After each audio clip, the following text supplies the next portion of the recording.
think that ang napansin ko kasi ang experience ko with them, napakahahambog. Akala nila alam na nila, pero actually hindi nila alam. Yung sinasabi ni PRRD, wala kayong alam. Talagang hindi nila alam. Parang hindi nila kami inupo at tinanong yung maayos na transition dito. In fact, they didn't want any transition na maayos na i-brief namin sila. Parang pag-upo nila, iba talaga pala ang nasa agenda nila. Oh, No? iba yung layunin. Malayo.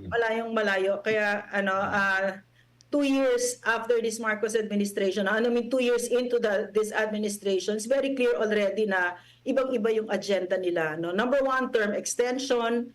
Number 2, term extension. Number 3, term extension. Pa rin, no? So, nalulungkot ako kasi kailan ba sila magsisilbi sa taong bayan? No? Marami na nagrereklamo, nagugutom ng Pilipino. And this is not rhetoric.